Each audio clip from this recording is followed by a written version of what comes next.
जी, लेकिन यूसुफ साहब, अगर उत्तर प्रदेश के चुनाव में 8% पसमानदा बीजेपी को वोट दे रहे हैं, तो यहीं से तो बीजेपी एक क्यों ले रही है कि इन इन मुसलमानों में, पसमानदा में उसके लिए जगह बन सकती है, क्योंकि वो सबसे पीड़ित है, सबसे ज्यादा दबे कुचले हैं।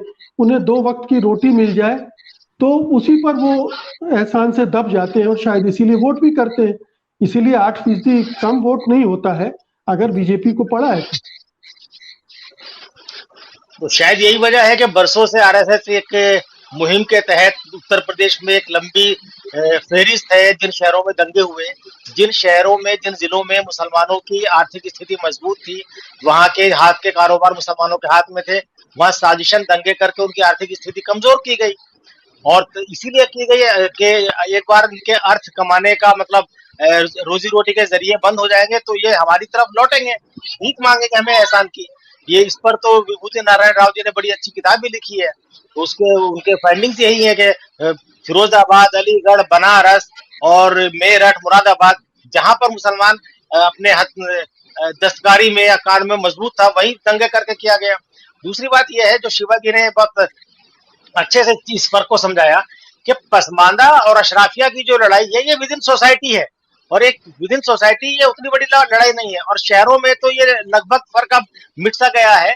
हाँ, एक बात जरूर है, शादी अब पहले की 10, 15, 20 साल पुरानी बातें हुआ करती थी कि साहब रोटी बेटी का रिश्ता कायम नहीं होता है, या लेकिन अब वो चीजें बड़े बड़े शहरों में होने लगी है। दरअसल बीजेपी ने उत्तर प्रदेश के चुनाव के बाद ये कोशिश शुरू नहीं की है। बीजेपी की ये कोशिशें काफी दिन से चल रही हैं। मुझे याद है 2013 के में अक्टूबर में शायद प्रधानमंत्री नरेंद्र मोदी से एक डेलीगेशन मिला था जिसमें पसमानदा मुसलमान मौजूद थे, और उनका डेलीगेशन था। उसमें उन्होंने वो जब मुख्यमंत्री हुआ करते थे तो तब उनकी तरफ से बात आई थी कि भाई अगर ये समाज का तबका है चूंकि इनको पॉलिटिकल सर्किल में उतना वेटेज नहीं मिला है, ये पसमानदा हर राजनीतिक दल में हाशिए पर है।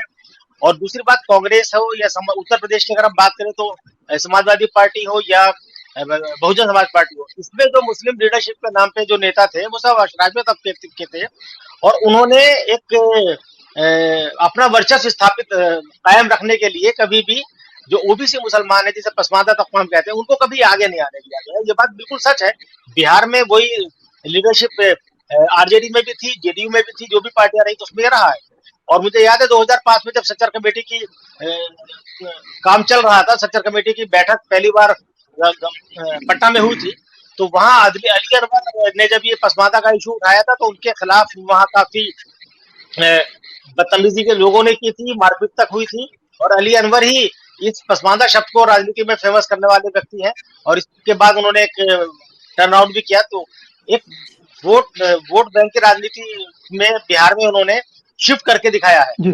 तो जब से नरेंद्र मोदी प्रधानमंत्री पद के उम्मीदवार बने हैं तब से उनके दिमाग में ये बात थी। उसके बाद उन्होंने एक बीजेपी कार्यकर्ताओं की अपनी एक बैठक में, आला नेताओं की बैठक में इस बात को कहा था कि भारत में जो मुसलमान पसमानदा है, पिछड़े हैं, उनको बीजेपी की तरफ लाने के लिए प्रयास करने चाहिए। लेकिन उस वक्त शायद बीजेपी के एजेंडे में चीज नहीं थी, उनका एजेंडा सूट नहीं कर रहा था, उन्हें सत्ता में पहली बार आना था। उसके बाद 2017 में प्रधानमंत्री ने यही बात बोली, शायद भुवनेश्वर की एक रैली में उन्होंने ये बात कही थी। और उत्तर प्रदेश के चुनाव से पहले तो बीजेपी ने बाकायदा स्ट्रेटेजी तैयार की थी इसकी कि अगर मुस्लिम वोटों के बंटवारे से बीजेपी को फायदा होता है तो उस बंटवारे में हमें हिस्सा क्यों नहीं मिलना चाहिए। यानी अगर Muslim vote Congress, Samajwadi Party, BSP और असदुद्दीन ओवैसी की पार्टी में 4 जगह बढ़ता है तो 5 जगह बढ़ जाए और एक हिस्सा हमें मिल जाए।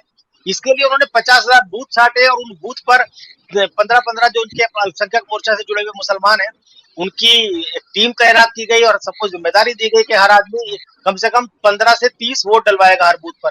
और बाद में रिपोर्ट भी मांगी गई है। मैं जानता हूं ऐसे लोगों को जिन्होंने रिपोर्ट दिया है, सहारनपुर, बिजनौर और मेरठ यहाँ पर।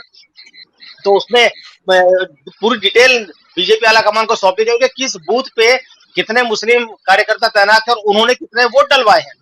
उसके बाद जब विधान परिषद का चुनाव हुए तो विधान परिषद में भी जो चुने हुए प्रतिनिधि हैं, जो दूसरी पार्टी को टिकट पे चुने हुए प्रतिनिधि, चाहे वो ग्राम सभा के मेंबर हों, चाहे वो ग्राम पंचायत मतलब गांव के प्रधान हो, या वो कई सभासद हो या चेयरमैन हो, उन्होंने खुलेआम बीजेपी के उम्मीदवारों को वोट दिया। इसलिए विधान परिषद में बीजेपी सारी सीटें जीती।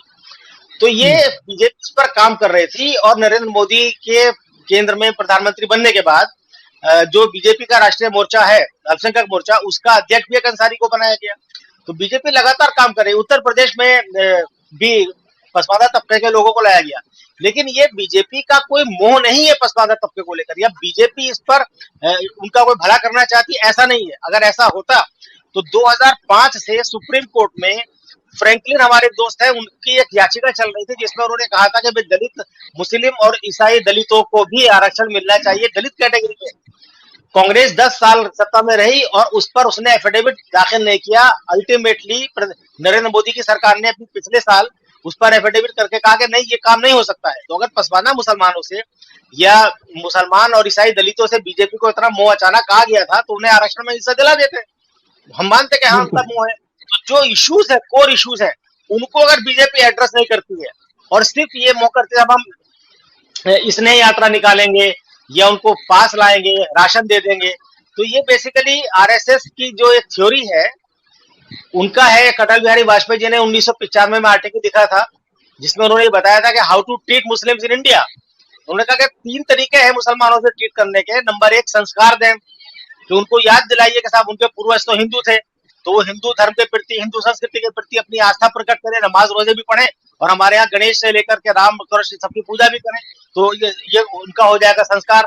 और बीजेपी से जुड़े हुए राष्ट्रीय मुस्लिम मंच ने इस देश में करीब करीब 1000 से ज्यादा संस्कार सेंटर बाकायदा खोले हुए हैं जहां पर वो ले आकर मुसलमानों का संस्कार करते हैं। जिनका संस्कार हो जाएगा उनको उनका हो जाएगा परिष्कार दें, जिसको बीजेपी दूसरी पार्टियों पर आरोप लगाती है उनका तुष्टिकरण किया जाता है। तो जो संस्कार अपना कर लेंगे तो उनका तुष्टिकरण हो जाएगा। तुष्टिकरण में यही है कि भाई आपको कैबिनेट में जगह मिल जाएगी, आपको किसी बोर्ड का मेंबर बना दिया जाएगा, अध्यक्ष बना दिया जाएगा, लेकिन या कहीं का गवर्नर बना दिया जाएगा। और जो ये करने को तैयार नहीं है, तिरस्कार दें, उनका तिरस्कार करो, उनको अपने हाल पे छोड़ दो। तो ये पॉलिसी चल रही है बीजेपी की लगातार, और हम देख रहे हैं यहाँ पर के जो बीजेपी में है वो टोकनिज्म ही तो है। अगर बीजेपी में मान लीजिए पसमानदा मुसलमान अभी 8% का डेटा आया है, 8 से 10% गया है, अगर मान लीजिए 20% चला जाए, 25% चला जाए, तो उन्हें जाके मिलना क्या है? टिकट के नाम पे बीजेपी टोकनिज्म एक टिकट देती है। 1991 में बीजेपी ने मऊ सीट से मुख्तार अब्बास नकवी को अकेले टिकट दिया विधानसभा के चुनाव में। 1993 में फिर मुख्तार अब्बास नकवी को टिकट दिया।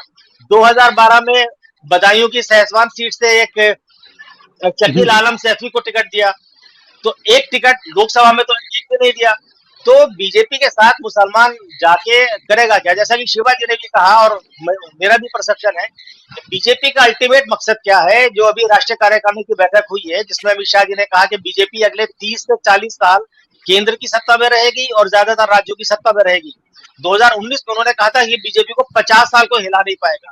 तो बीजेपी ये इंतजाम कर रही है कि हम देश भर में और अलग अलग राज्यों में अपना वोट प्रतिशत 50% तक कैसे लेके जाए, ताकि अगले 50 साल हम एक छत्र राज करें, जैसे कांग्रेस ने आजादी के बाद लगातार राज किया था। तो बीजेपी का मकसद क्या है कि अपने आप को लंबे टाइम तक सत्ता में बनाए रखना और उसके बाद आरएसएस के एजेंडे को धीरे धीरे लागू करना। उसकी दिशा में ये प्रयास है मुसलमानों से या पसमानदा मुसलमानों से। बीजेपी को ना पहले प्यार था, ना अब है, ना आगे होगा, ऐसा मेरा मानना है।